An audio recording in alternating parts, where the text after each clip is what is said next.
ಇವತ್ತು ತುಂಬಾ ಸರಳವಾಗಿ ಬೆಂಡೆಕಾಯಿ ಫ್ರೈ ರೆಸಿಪಿ ಯಾವ ರೀತಿ ಮಾಡೋದು ಅಂತ ತೋರಿಸ್ತಿದ್ದೀನಿ. ಊಟಕ್ಕೆ ತುಂಬಾ ರುಚಿಯಾಗಿರುತ್ತೆ ಇದು ಸೈಡ್ ಡಿಶ್ ಆಗಿ ಯೂಸ್ ಮಾಡಿದರೆ. ಸೊ ನೋಡಿ, ಈ ರೆಸಿಪಿ ಮಾಡೋದಕ್ಕೆ ಮೊದಲಿಗೆ ನಾನಿಲ್ಲಿ ಒಂದು 1/4 kg ಆಗುವಷ್ಟು ಬೆಂಡೆಕಾಯಿ ತೊಗೊಂಡಿದ್ದೀನಿ. ಇದನ್ನು ಮೊದಲೇ ಕ್ಲೀನಾಗಿ ತೊಳ್ಕೊಂಡು ಡ್ರೈ ಮಾಡಿ ಇಟ್ಕೊಂಡಿನಿ, ಅಥವಾ ಬಟ್ಟೆ ತೊಗೊಂಡು ಬಟ್ಟೆಯಲ್ಲಿಂದ ಒರೆಸ್ಕೊಂಡು ತೊಗೋಬೇಕು. ಒಂದು ಸ್ವಲ್ಪ ಕೂಡ ಇಲ್ಲಿ ನೀರಿಲ್ಲ, ನೀವು ನೋಡ್ತಿರ್ಬೋದು. ಪೂರ್ತಿ ಡ್ರೈ ಮಾಡ್ಕೊಂಡು ತೊಗೊಂಡಿದ್ದೀನಿ. ಇವಾಗ ಮುಂದಿನ ಭಾಗನ ಕಟ್ ಮಾಡ್ಕೊಂಡು ಈ ರೀತಿ ಸ್ವಲ್ಪ ಇದಕ್ಕೆ ಸೀಳ್ತಿದ್ದೀನಿ ಮಧ್ಯದಲ್ಲಿ. ಎಲ್ಲ ಕಡೆ ಸೀಳಬಾರ್ದು, ಒಂದೇ ಸೈಡ್ನಲ್ಲಿ ಈ ರೀತಿ ಸೀಳಬೇಕು. ನೋಡಿ, ಈ ರೀತಿ ಒಳಗಡೆ ಮಸಾಲ ಸ್ಟಫಿಂಗ್ ಮಾಡೋದಿದೆ, ಹೀಗಾಗಿ ಈ ರೀತಿ ಸೀಳಬೇಕಾಗುತ್ತೆ. ಅದಕ್ಕೆ ಎಲ್ಲನೂ ಇದೇ ರೀತಿ ನಾನು ಕಟ್ ಮಾಡ್ಕೊಂಡು ಇಟ್ಕೊತಿದ್ದೀನಿ ಇಲ್ಲಿ. ಓಕೆ ನೋಡಿ, ಇವಾಗ ಎಲ್ಲ ಬೆಂಡೆಕಾಯಿ ನಾನು ಕಟ್ ಮಾಡ್ಕೊಂಡು ಆಗಿದೆ. ಇವಾಗ ಕಟ್ ಮಾಡ್ಕೊಂಡು ಆದಮೇಲೆ ನಾನಿಲ್ಲಿ ಮಿಕ್ಸಿ ಜಾರ್ ತೊಗೊತಿದ್ದೀನಿ. ಇವಾಗ ಇದರಲ್ಲಿ ಸಣ್ಣ ಕಪ್ಪಲ್ಲಿ 1 ಕಪ್ ಆಗುವಷ್ಟು ಕಚ್ಚಾ ಶೇಂಗಾ ಬೀಜ ಹಾಕ್ಕೊತಿದ್ದೀನಿ. ಹುರ್ಕೊಂಡು ಹಾಕೋಬಾರ್ದು, ಹಾಗೇ ಹಾಕೋಬೇಕು ನೀವು ಇಲ್ಲಿ ಶೇಂಗಾ ಬೀಜ. ಓಕೆ ನೋಡಿ, ಸಣ್ಣ ಕಪ್ಪಲ್ಲಿ 1 ಕಪ್ ಆಗುವಷ್ಟು ಹಾಕ್ಕೊಂಡಿನಿ. ಇವಾಗ ಇದಕ್ಕೆ ಖಾರಕ್ಕೆ ಎಷ್ಟು ಬೇಕಷ್ಟು ರೆಡ್ ಖಾರದ ಪುಡಿ ಹಾಕ್ಕೊತಿದ್ದೀನಿ, ಮತ್ತು ಸ್ವಲ್ಪನೇ ಧನಿಯಾ ಪೌಡರ, ಮತ್ತು ಸ್ವಲ್ಪನೇ ಅರಿಶಿನ ಸೇರಿಸ್ತಿದ್ದೀನಿ, ಮತ್ತು 1 ಚಮಚ ಜೀರಿಗೆ, ಮತ್ತು ಇದಕ್ಕೆ ಒಂದು ಅರ್ಧ ನಿಂಬೆಹಣ್ಣಿನ ರಸನ ಸೇರಿಸಬೇಕಾಗುತ್ತೆ. ಸ್ವಲ್ಪ ಗರಂ ಮಸಾಲ ಕೂಡ ನಾನಿಲ್ಲಿ ಹಾಕ್ಕೊತಿದ್ದೀನಿ. ಗರಂ ಮಸಾಲ ಹಾಕಿದ ಸ್ವಲ್ಪ ಇದಕ್ಕೆ ನಿಂಬೆಹಣ್ಣಿನ ರಸ ಹಿಂಡ್ತಿದ್ದೀನಿ. ನಿಂಬೆಹಣ್ಣಿನ ರಸ ಇಲ್ಲ ಅಂದರೆ ನೀವು ಇಲ್ಲಿ ಹುಣಸೆ ಹಣ್ಣು ಇತ್ತಂದ್ರೆ ಹುಣಸೆ ಹಣ್ಣು ಕೂಡ ಹಾಕೋಬೋದು.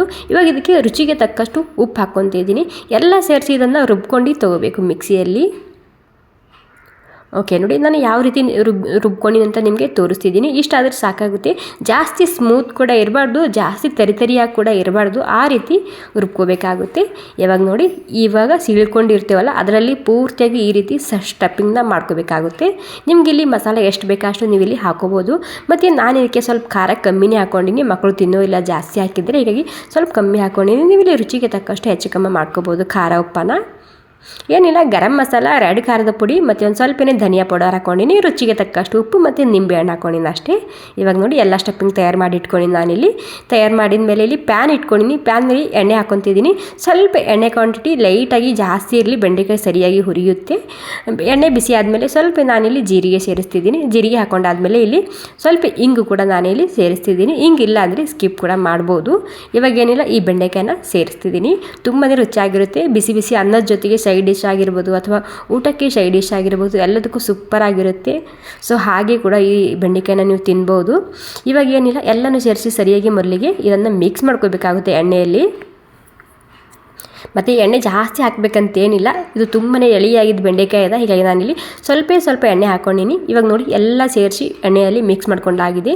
ಮಿಕ್ಸ್ ಮಾಡ್ಕೊಂಡಾದ್ಮೇಲೆ ಇದಕ್ಕೆ 1 ನಿಮಿಷ ಆಗೋ ತನಕ ಸ್ಲೋ ಗ್ಯಾಸ್ನಲ್ಲಿ ಮುಚ್ಚಿಡ್ತಿದ್ದೀನಿ. ಓಕೆ ನೋಡಿ, 1 ನಿಮಿಷ ಆಗಿದೆ. ಇವಾಗ 1 ನಿಮಿಷ ಆದಮೇಲೆ ಇದಕ್ಕೆ ಮತ್ತೆ ಒಂದು ಸ್ವಲ್ಪ ಮಿಕ್ಸ್ ಮಾಡ್ಕೊತಿದ್ದೀನಿ. ಸ್ಲೋ ಗ್ಯಾಸ್ನಲ್ಲಿ ಮತ್ತೆ ಮಿಕ್ಸ್ ಮಾಡ್ಕೊಂಡು ಮತ್ತೆ 1 ನಿಮಿಷ ಆಗೋ ತನಕ ಇದಕ್ಕೆ ಮುಚ್ಚಿಡ್ತಿದ್ದೀನಿ.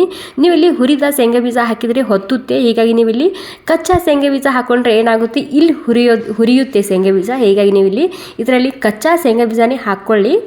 ಇವಾಗ ನೋಡಿ, ಟೋಟಲಿ ಮತ್ತೆ ಸರಿಯಾಗಿ ಒಂದು ಸ್ವಲ್ಪ ಇದನ್ನು ಮಿಕ್ಸ್ ಮಾಡ್ಕೊಂಡು ತೊಗೋಬೇಕಾಗುತ್ತೆ. ಅಂದರೆ ಸ್ವಲ್ಪನೇ ಕ್ರಿಸ್ಪಿ ಆಗಬೇಕು, ಮತ್ತು ಹಸಿ ವಾಸನೆ ಹೋಗಬೇಕು, ಅಥವಾ ಒಂದು ಸ್ವಲ್ಪನೇ ಲೈಟಾಗಿ ಈ ಬೆಂಡೆಕಾಯಿ ಸಾಫ್ಟ್ ಆಗಬೇಕು, ಅಲ್ಲಿ ತನಕ ಇದನ್ನು ಹುರ್ಕೋಬೇಕಾಗುತ್ತೆ. ಮತ್ತು ನಿಂಬೆಕಾಯಿ ಹಾಕಿರ್ತೀವಲ್ಲ, ಹೀಗಾಗಿ ಇದು ಜಾಸ್ತಿಯಾಗಿ ಲೋಳೆ ಬಿಡೋದಿಲ್ಲ, ಹೀಗಾಗಿ ಸ್ವಲ್ಪ ನಿಂಬೆಕಾಯಿ ಅಥವಾ ಹುಣಸೆಹಣ್ಣು ಹಾಕ್ಕೊಳ್ಳಿ. ಓಕೆ ನೋಡಿ, ಇವಾಗ ಟೋಟಲಾಗಿ ತಯಾರಾಗಿದೆ. ಇವಾಗ ಕಲರ್ ಕೂಡ ಚೇಂಜ್ ಆಗಿದೆ ಬೆಂಡೆಕಾಯಿದು. ಸ್ಲೋ ಗ್ಯಾಸ್ನಲ್ಲಿ ಮುಚ್ಚಿಡೋದ್ರಿಂದ ಸರಿಯಾಗಿ ಜಲ್ದಿ ಸಾಫ್ಟ್ ಆಗುತ್ತೆ ಬೆಂಡೆಕಾಯಿ. ವಾವ್, ನೋಡಿ ಎಷ್ಟು ಮಸ್ತಾಗಿ ಬಂದಿದೆ ಅಲ್ವಾ. ಸೊ ಹಾಗೇ ತಿನ್ಬೇಕು ಅನ್ನಿಸ್ತಿದೆ, ಅಷ್ಟು ಸರಿಯಾಗಿ ಬರುತ್ತೆ ಈ ಬೆಂಡೆಕಾಯಿ ಫ್ರೈ ರೆಸಿಪಿ. ಅನ್ನ ಸಾರಿನ ಜೊತೆ, ಅಥವಾ ನೀವು ಊಟಕ್ಕೆ ರೊಟ್ಟಿ ಜೊತೆಗೆ, ಚಪಾತಿ ಜೊತೆಗೆ ಎಲ್ಲದಕ್ಕೂ ಸೂಪರ್ ಆಗಿರುತ್ತೆ. ಓಕೆ, ಈ ರೆಸಿಪಿ ನಿಮಗೆ ಸ್ವಲ್ಪನಾದರೂ ಇಷ್ಟ ಆಗಿದ್ರೆ ಒಂದು ಲೈಕ್ ಮಾಡಿ. ಹಾಗೆ ನೀವು ಕೂಡ ಮಿಸ್ ಮಾಡಿದೆ ಒಂದು ಸ್ವಲ್ಪ ಟ್ರೈ ಮಾಡಿ ನೋಡಿ, ತುಂಬಾ ರುಚಿಯಾಗಿ ಬರುತ್ತೆ. Okay friends, thank you so much ಎಲ್ರಿಗೂ ಮತ್ತೊಮ್ಮೆ.